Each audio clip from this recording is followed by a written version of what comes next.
Because he was making a penis joke, Jewel. Yeah, yeah.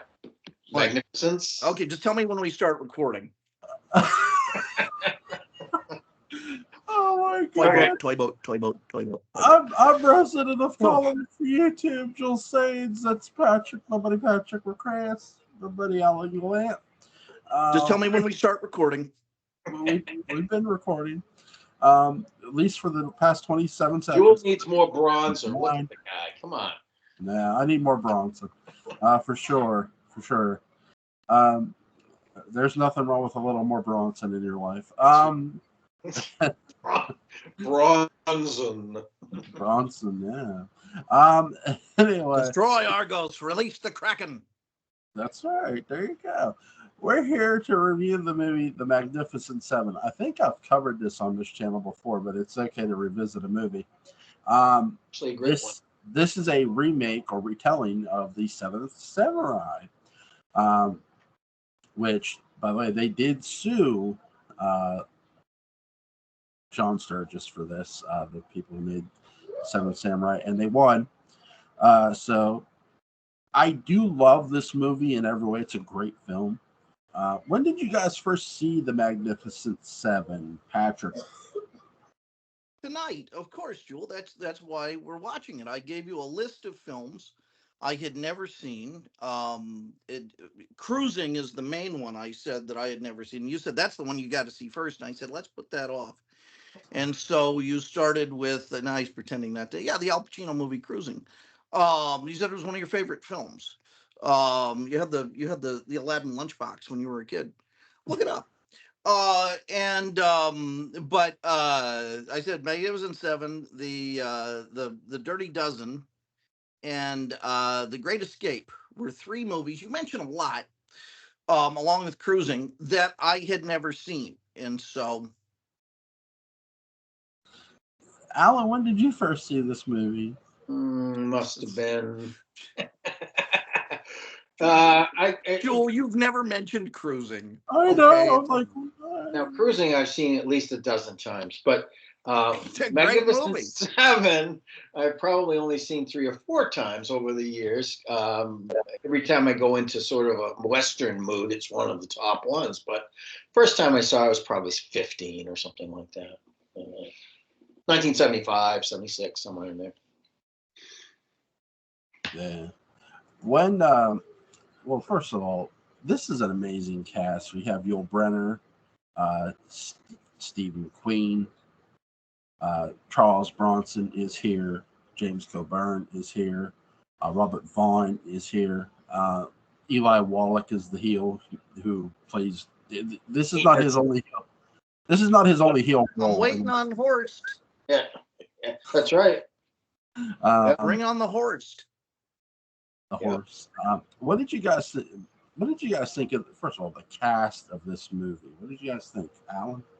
Yeah, it's a fabulous cast. They work together really well, except when Steve McQueen kept trying to draw focus away from whoever was in the foreground, which he apparently did during filming, and Sturgis had to tell him to cut it out a few times.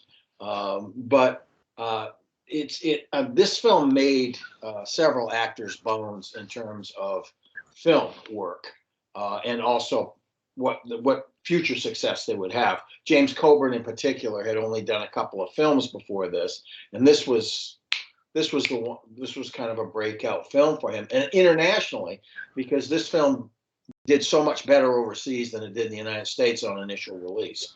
It was tremendous. It made its not in overseas, particularly in Italy, which of course became the bassinet of the spaghetti western, Italy and Spain both. But at this point in time, Coburn really wasn't well known outside of a few film aficionados who had seen his work. By this time, McQueen had done a television series and a couple. I think it was the television series. Really, is what he had done, a Western television series, which I'm forgetting the name of now. But Wanted, dead or alive. yeah, could be. I don't know. I don't remember. No, that was the name of the. That was the name of it? show. Yeah. Yeah. But that was his first claim to fame, and this was, and Sturgis cast him again in, cast several of these people again in Great Escape, which we've just seen. Yeah. So, and Robert Vaughn, this seemed to be kind of a breakout for him in terms of bigger and better things to come, and it wasn't too much longer that he started getting a lot of television work, feature television work. And what then year was this? 60. What year was? Year I was It born. was 1960. Yeah. No way, Yeah. it wasn't later. No, this movie was. Wow. This was the beginning of Sturgis's company of actors that he used. This is the mother dough. Yeah, it is for a lot of these guys. Holy cow! Absolutely. I didn't know. I thought it was like 65 or something. No, It's amazing. There was one that came out in 66 called The Return of the Magnificent Seven. Yeah. But obviously they had some different actors in that as well. But like there are only like two of them left who are not married or dead. Same right. thing. Yeah. Yeah. Wow. Yep. Yeah. Wow. I gotta say this decade amazes me for how dense the cultural beauty of it was, and the overall progress that it showed. I mean, just 10 years. My God. Yeah. I mean, look at the past 10 years in Hollywood. Nothing. That's stupid Right. Avengers things. That's it. Nothing And like the cultural upheaval had a lot to do with it, because that also, of course, came out of the arts, and a lot of it did come out of the arts and creative pursuits. Aside from the politics of it all, there was a great deal of aesthetic change, a huge amount of aesthetic change. And wow. This movie really is a watershed for. It's no coincidence that it's based on a classic Japanese film either. Which I saw that when I was 13 on the big screen. Seven Samurai. And it was amazing. 900, not some little mini flex thing. I mean, like 940 seat, big grand theater. Right. Yeah. I would have loved to have seen Seven Samurai in a theater that size. I've only seen it on a little screen, so. But yeah. Oh, I mean, it was the way it was meant to be seen. Yes. And now it's funny because the actor I'm crazy about in this movie, Horst Buchholz, is pardon me, I need a Kleenex. But seriously, Horst Buchholz, who's in 1, 2, 3. Jewel, did we watch 1, 2, 3? Did we talk about James Cagney? Oh my God, it's so good. Might have. Yeah. It's one of his latter films. Coca-Cola executive dealing with the commies. Oh yes, and he's he's Coke executive. Yeah, right? That's a great movie. Yes. Anyway, well, Horst is in that also, but Horst was supposed to be in I think Fistful of Dollars. He was supposed to star in the first of those spaghetti western movies. And he either had a conflict or turned it down, and so Eastwood got it. Yeah. Well, he was known as the German James Dean.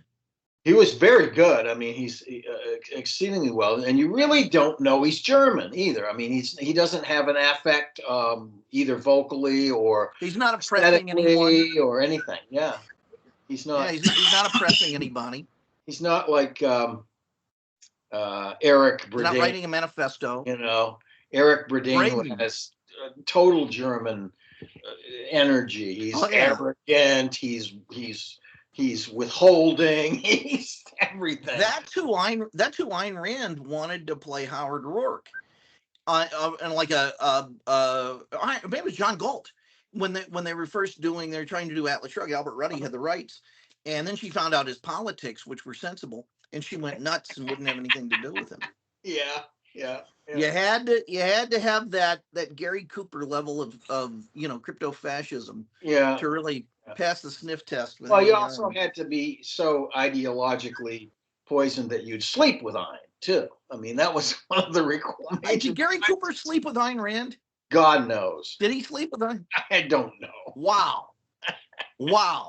She was But voracious. You got to Alan admire her for that. Greenspan did, and a lot of those guys from that generation. Granny, well, I know he was her chosen.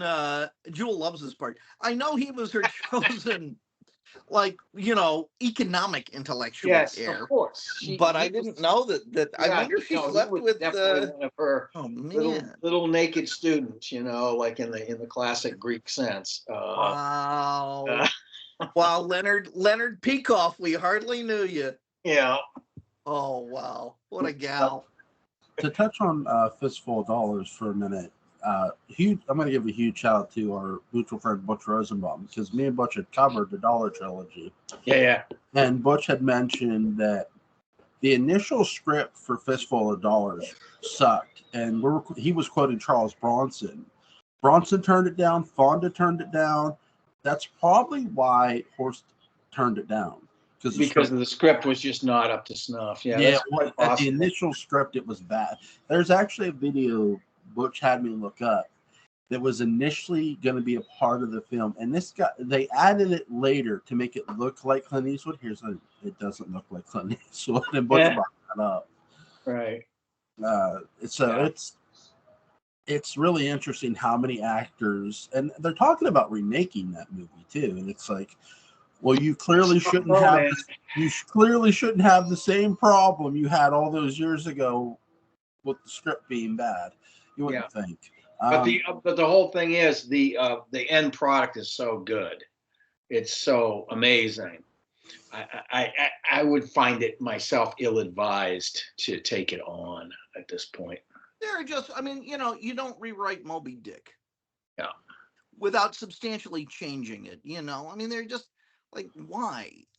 They got it right the first time. Yeah, and it has already inspired a whole bunch of films. I tried watching Rebel Moon. Have you heard about this? No. Is Zack Snyder's remake of Star Wars?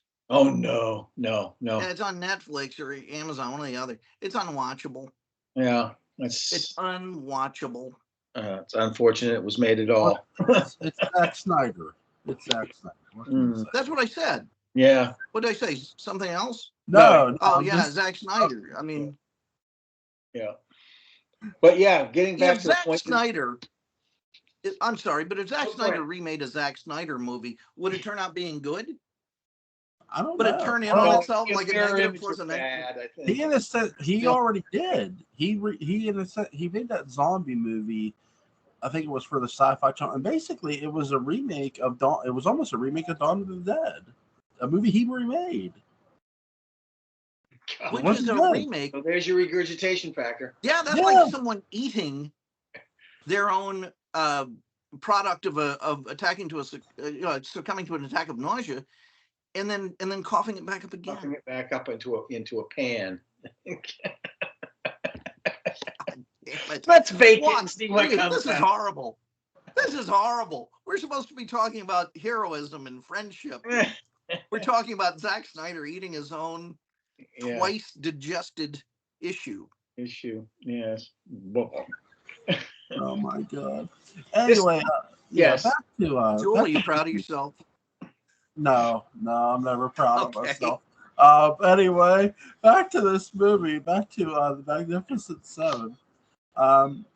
So here's a question for you guys: what is your favorite Yul Brynner movie? Is it Ten Commandments? 10 Commandments. Yeah, it's really good. 10 Commandments. He was really in his element at that point in time. He gets to act a lot. He gets does a lot to do. And chew. Oh yeah, and he does it magnificently. He does. He doesn't waste the mastication. He does not waste it at all. It's all very appropriate. If the role is ready for it, and he's up to it. Heston meets him. Yes. Right at the same level. Who would have thought that would be possible? Right. But Chuck is at the height of his powers here. He is. Before he made Ben-Hur. Yes. And like a laser, between Cedric Hardwicke and Chuck Heston, Yul Brynner has to work for every moment he gets. And it's wonderful to see him do it. It does. He doesn't phone in a thing. No. No, his even his physical energy and his eye energy is all there the whole time. It's very much, Strength. yeah, it's very much King and I, but yet it's its own animal at the same time. It's, you know, and it's very It's alpha. really good. Yeah, yeah, it is. It's incredibly good. You know, befitting the sons of gods. You know, Yeah. I mean, it really is. Yeah. The plot of this movie, you have Eli Wallach's character who has a band of 40 men who comes to a village to steal their food and crops, at least some of them enough to feed his men. They leave enough for the villagers to get by. And the villagers, some of them, decide to go out and maybe buy guns, but they learn that buying guns is expensive, but buying gunmen is cheaper. They come across an incident in a nearby town where an Indian who dies.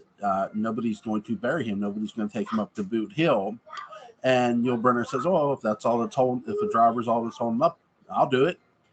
Steve McQueen joins him. He gets a scatter gun, and I love the dialogue here when the guy shoots the shot out the window, hitting Yul Brynner's cigar. He goes, "You ever get elected?" No, I got nominated real good. Yeah. Great line. It's a great scene too, because it basically tells the audience and establishes the right thing to do.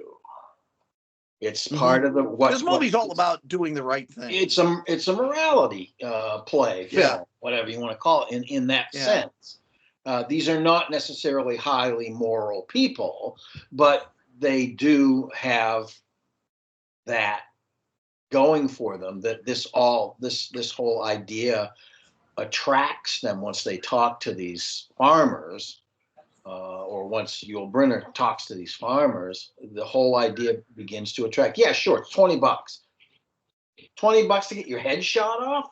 Even back then, I mean, $20 was nothing to sneeze at, don't get me wrong, certainly not in the Old West, but it still wasn't a whole lot to get your head shot off for.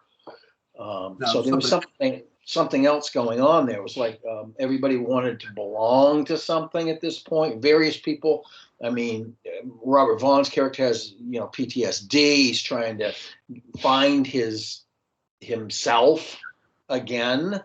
Bronson is broke, and he says, it better be good money, kind of thing. Going on. I said, well, I guess that's pretty good money, so I'll take the $20.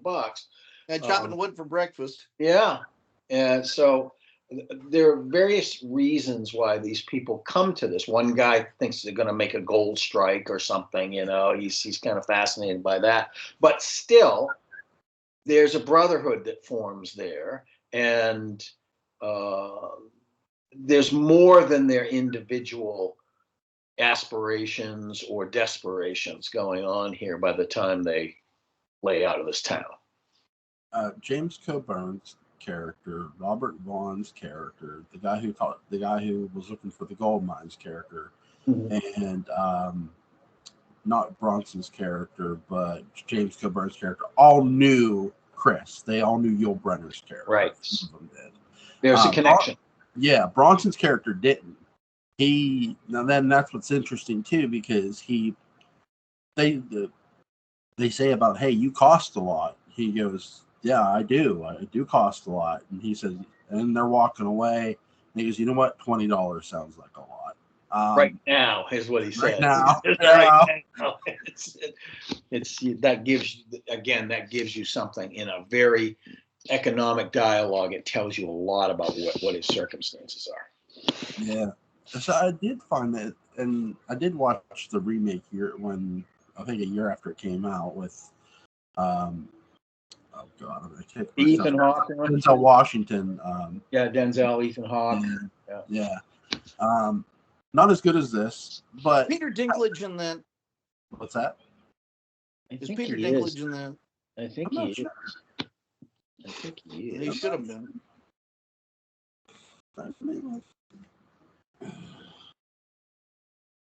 He was. Tell you here in a minute. Plays Derringer. I'm sorry, that's low hanging fruit.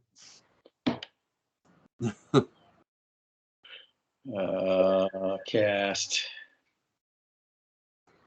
Chris Pratt, Vincent D'Onofrio, Peter Sarsgaard. I always get them mixed up. The Sarsgaard brothers, yeah, and the father too. They're all in films. Yeah. Not seeing Dinklage. No sign of the Dink. All right. He's my choice for Professor Stokes. Oh, he would make an incredible Professor Stokes. Yeah, he'd be great. He would. He'd be great. And of course, he'd be Ben Stokes also. And you know, and Barnabas would say, you know, with no, just acknowledging the city, he's the biggest man I know. And he would mean it. Yeah. You know, he's twice as tall as you, no matter who he's dealing with. Yeah.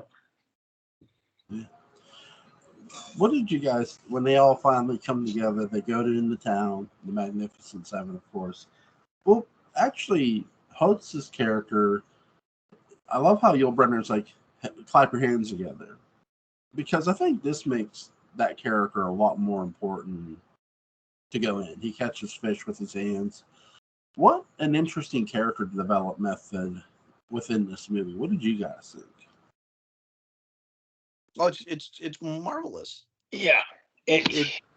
There's a lot of inner life to this character. You know, it gets a nice feature in this movie, but there is a lot of inner life and conflict, and the past is there. You can see it.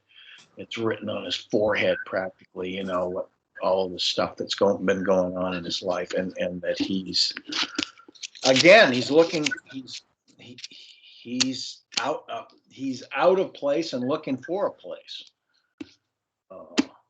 You know, he's the guy that should understand these farmers as much as anybody, but something happened in his life that made him hate who he was. And, you know, at least initially.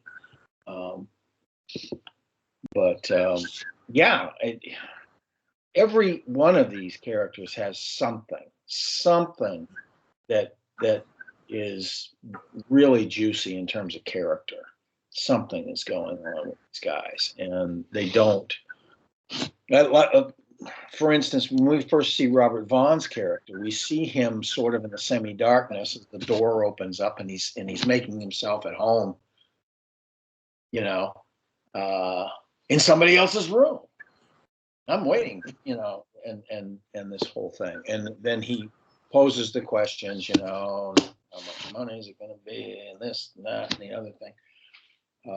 But it's clearly not about the money, because he bypasses that pretty quick. Yeah. Talking about it. I like the character's PTSD moment within the movie, how he breaks down crying in the village. I think it's one of the most underrated moments of the movie. That and Bronson spanking the kid, telling him, hey, your fathers are very brave. That's a fantastic scene. That may be my favorite scene in the entire movie, in terms of the way that it brings together the emotional life. It's easy. He says it's easy to pick up a gun and shoot it. It's another way, you know, to have responsibility for other people, like a kid or a wife, because we don't have that. And it's great dialogue by the writers, and delivered greatly by Bronson. How would you guys, because there's been a lot of heels in Westerns, how would you guys rank Eli Wallach's heel in this movie? He's complicated. He is very complicated. He's very unpredictable. He's humane in weird places where you don't expect him to be, and that's what I really like about him. Yeah. In The Good, the Bad, and the Ugly, he plays a character that's it's not exactly the same way. As a matter of fact, it's more conniving character, but there's that humanity is still there in that conniving, you know, murderous eye that he has every time he gets determined. But this guy is, he's complicated, no doubt about it. Of course, Wallach is one of the school of, you know, the actor's studio and all of that sort of thing. So he brings a lot of that cachet because he's an incredibly talented actor who found that vein of gold in his training that worked for him, and had a brilliant career because of it. But yeah, this is. I mean, this isn't the first thing that you see him in as a film goer. What he was in. Oh my God, he was in the movie Baby. With, I can't remember the girl's name now. It was anyway. It was sort of a weird sort of rough version of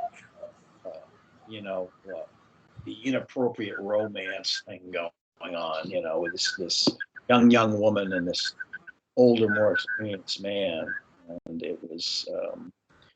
That was probably his first big film. He'd done The Rose Tattoo on stage, and I don't know if he did the film or not. Can't remember. But he was well known as a stage actor for quite some time before he went to film. He has a very bizarre monologue in Circle of Iron that appears to have been inserted later in the movie, later in the shooting. Yeah. Do you remember this? No. He's in the vat of oil. No. He has this. The whole scene is Cord approaches him in the desert. He's sitting in a vat of oil, and he says he's sitting in it to make his Schwanzstücker dissolve because he cannot control it. Right. And he tries to get Cord to get in this thing of oil with him, and it has no place in the movie at all. It's clearly, so to speak, just stuck in. And that was maybe his last movie. I assume. Very strange. Yeah. Strange way to leave the screen. Yeah. Well, he made it. He made at least one of those Hallmark movies too. Oh no! Late in his life. Yes. It was a Hallmark type. Probably played Silas Marner or something. Yeah. I wanted him to play a serial killer as a film. It's just something. Silas Marner as a serial killer. Yeah. He was also in the Wall Street sequel, Wall Street Money Never Sleeps. Yes. Yeah. He What? worked right up. He was still alive? Yeah. I mean, he was crawling into his coffin and he was still getting residual checks and job offers and everything else. The guy never stopped. Speaking about a movie that has a that's the only thing that stopped him. Did he have nasty things to say about Kazan? I sort of hope he did. I'm not sure. I don't know. No? Okay. That's one way or the other. I mean, there were a lot of people that wouldn't say anything about him but respected his art because they worked with him a lot. There were those people. Then there were the people that got up in awards ceremonies and cheap shotted him for what he did, which wasn't really a cheap shot. It was true. He named names, all of that sort of thing. But Kazan is a conundrum because he really, really brought some brilliant work to the forefront and really featured some of the most talented actors in both his theatrical direction and his film direction. But what a schlemiel, Yeah, I mean, there was a decent There's a decent painter who went into politics, but we don't celebrate his painting. You know what I mean? Right. Exactly. I'm not comparing them, but the whole artistic contribution thing. Most people think that guy was not a very good painter, but he was lousy with the human figure. Have you been to a Thomas Kincaid gallery lately? Do they still even have them? I don't know. Not. Yes, but some pretty terrible work. Yeah. I always had Barnabas terrified that Cassandra would show up with her entire Thomas Kincaid collection and want to redecorate Collinwood. That seems like the sort of thing Angelique would be into. She just wouldn't quite get that it was in bad taste. I thought that he would walk into the drawing room and see the Angelique portrait with gigantic eyes. Gigantic eyes, and it would you'd lower the lights and they would shine. And it was on black velvet,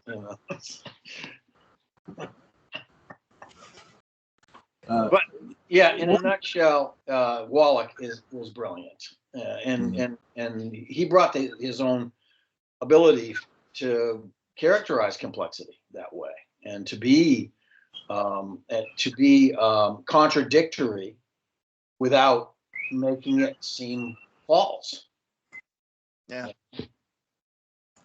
I really enjoyed this character of, well, there are westerns that where the heels aren't as bad as you think they're supposed to be. Yeah. And this is one of them. Because when I first watched this growing up as a kid, and he said, and Yul Brynner's character Chris says, "Do we have a choice?" And he's like, "Yes, of course." I think what I gather from Eli Wallach's character most of all, that opening scene where he raids the village, where he comes in and gets the supplies, and he's talking about religion. He's trying to say how bad the world is in certain places, and he understands how it really is out there. So a lot of the reason he claims it's for, well, they'll hear about this on North and nobody will come down here anymore. I think it's also because, listen, I know how rough it is out there. He's no idiot. Right. He didn't expect him to come back, which is very interesting as a character. No, I did not.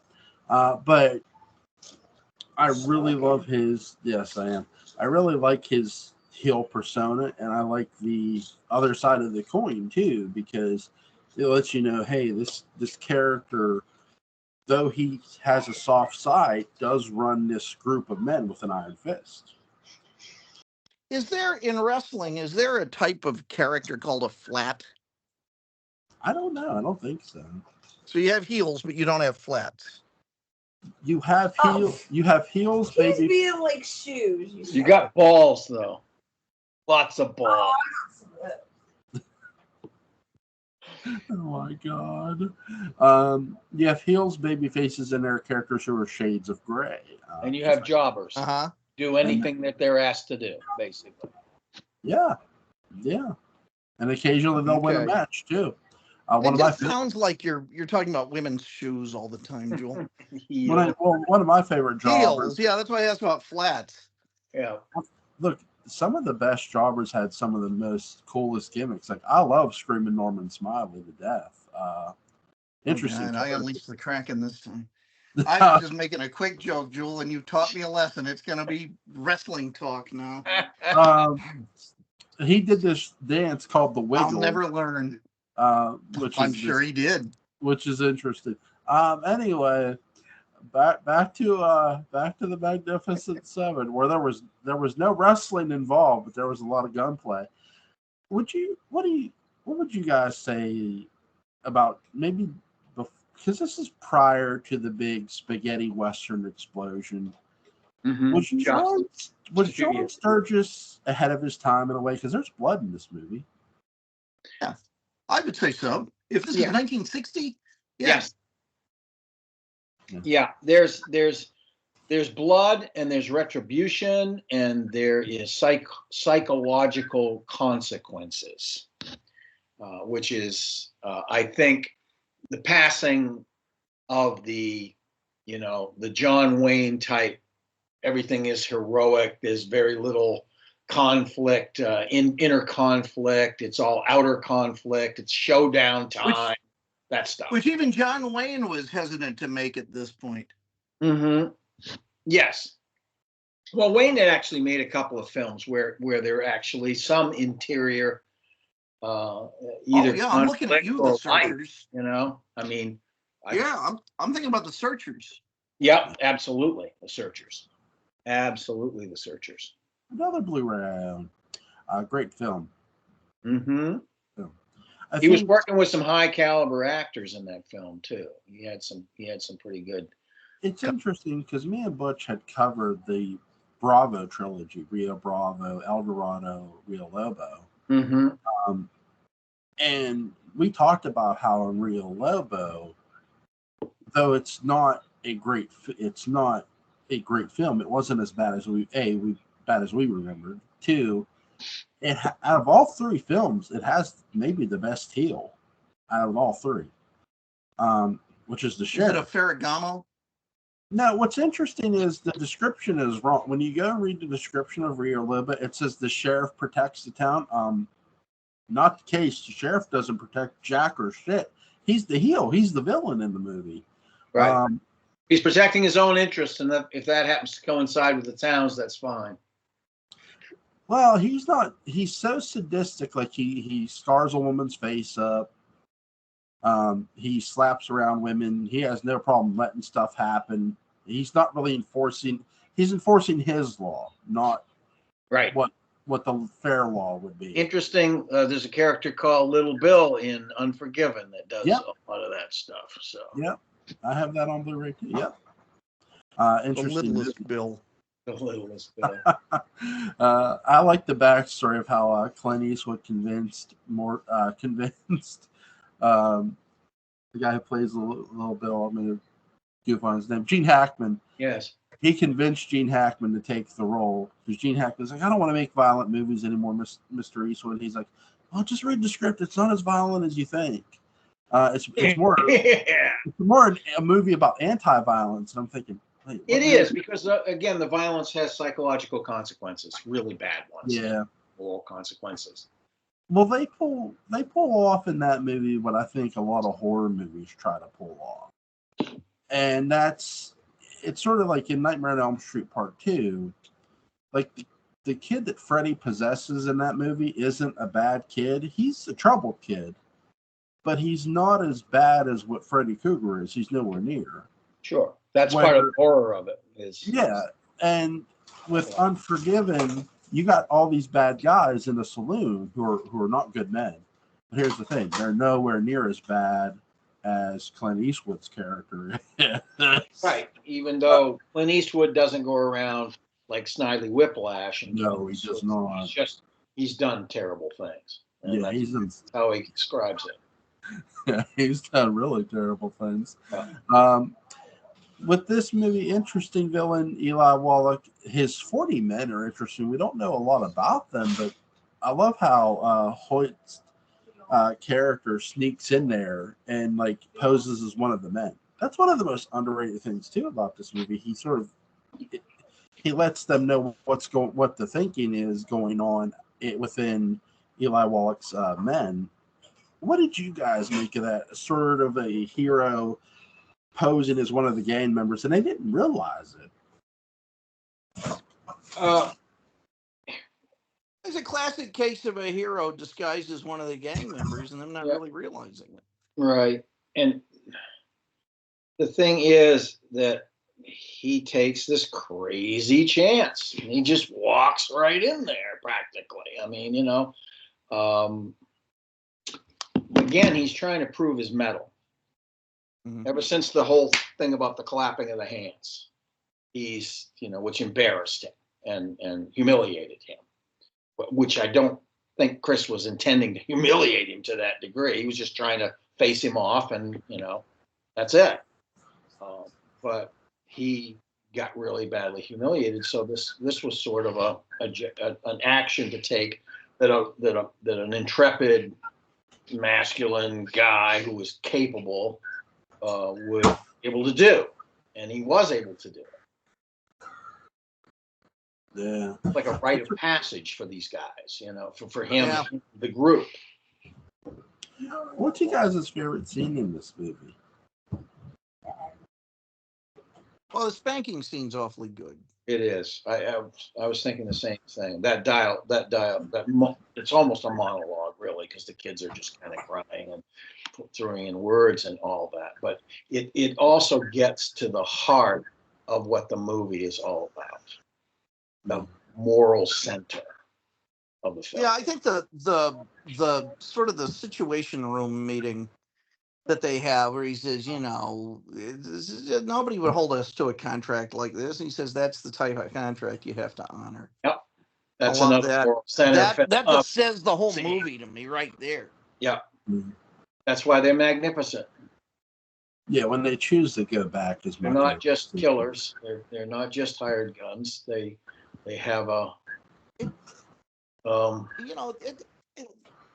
lot of times in my life, I mean, not to blow my own horn, but a lot of times in my life, I feel like I found myself in that kind of position, and it's I'm surrounded by theoretically good people who are the first to turn their backs on other people in trouble when it's too much trouble. And it's like, no, that's when you don't. That's precisely when you don't. And I had never seen a movie before just kind of have the guts to put it in so few words. Mm-hmm. And this does. And I really, really like that about it. It's like, you can't have a fair weather benevolence ethos and like this movie. Right. Yeah. I really like it's about making choices and the right ones, hopefully. Yeah. That's part of the whole thematic thing that goes on, because everybody's forced to make individual choices and they're forced to make choices as a group, the whole 9 yards. When they get thrown out of town, and that could be the end of it, and they verbalize that. Hey, that's the end of it. Well, no, we can't do that. What are we gonna do now? Okay, and then Coburn says nobody tells me to leave. Nobody takes. Basically, he's basically saying nobody takes my mojo. I'm taking it back. That's what he's saying, and that kind of starts a coalescing intention. Yeah, I like when they make the decision to go back, because not all of them are going to survive this. Like, even when you first watch, you get the sense, look, they're walking into mortal danger. That's sacrifice. Yeah, and it's a great message, of friendship, working together, coming together for the right reasons and the right cause. Of, hey, these people, if we don't go back, no one is going to come help these people ever again, probably. And they go back and they handle business. I do think Charles Bronson has one of the most heartbreaking death scenes because of the conversation he has with the kids. He says, "Look, your fathers are brave. Look at that," because he's dying. And he points out how the fathers are hitting with the machetes and the farm tools and stuff like that. They're not using guns. Again, great. I always felt Bronson stole this movie a bit. But I'm a Charles Bronson mark, so. Well, it's one of his better performances. Again, he gets a chance, like he does in Sturgis's other film that he's in, The Great Escape. He gets a chance to really be vulnerable and to be layered and not just stoic all the time. I think a really good Western with him is Breakheart Pass. Because you're not sure at first. He's playing this outlaw. Then you come to find out, no, he's the Secret Service. Yeah, he's a detective. Yeah, it's like, holy shit. Yeah. Really good, really good 70s Western. Even though Westerns had some troubles in the 70s, but it wasn't the greatest era for them. They sort of made it come back in the 90s. I thought, there were a lot of sort of late 80s into the 90s. Yeah. Good little Westerns. By the way, John Sturges did cover Wyatt Earp twice. Gunfight at the OK Corral and Hour of the Gun. So John Sturges had his own little take on Wyatt Earp, which is, I recommend Hour of the Gun heavily, really, really. Before Kurt Russell, I'll say that James Gardner played a very, very dark Wyatt Earp. Mm-hmm. Great movie. I like Preston Sturges. Yeah. That's just me. Yeah. Are they related? I don't know. I think Preston's is spelled with an I-S instead of an E-S. Oh, it is. It is. You ever see a Preston Sturges movie, Jewel? I don't know. What kind of movies Oh, they're good. Man, you'd love Sullivan's Travels. I think I've heard of that. Let's see. Trying to think of any more. I don't have any more questions about this movie. Is there anything you guys want to add? It's real good. It's Oh, a fantastic ensemble Western. It was not of the Western type that people were used to watching when it first came out. And it really served as a vanguard for a new kind of Western. I think it What about launched. Seven Brides for Seven Samurai? I love that movie. Too many swords. Too many Uh, crossed swords. I think what John Sturges doesn't get enough, because I do think when he made Hour of the Gun, he was a bit ahead of his time too, because I think he saw the writing on the wall for westerns by the time he was making that movie. He knew he better make it before it gets too late.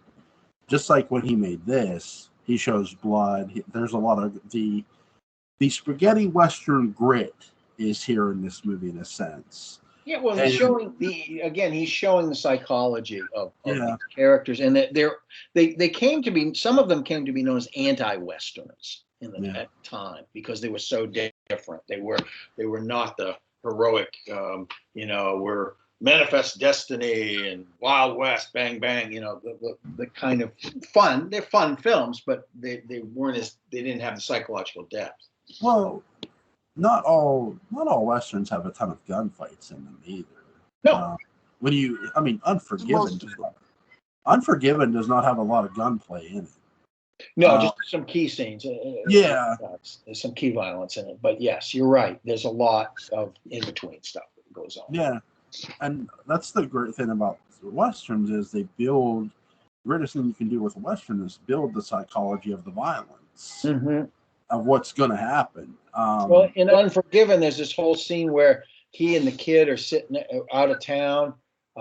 They've made it out of town, and the girl who's been cut up comes out and tells him all about what happened to his good friend and all this sort of thing. And it just he's stunned.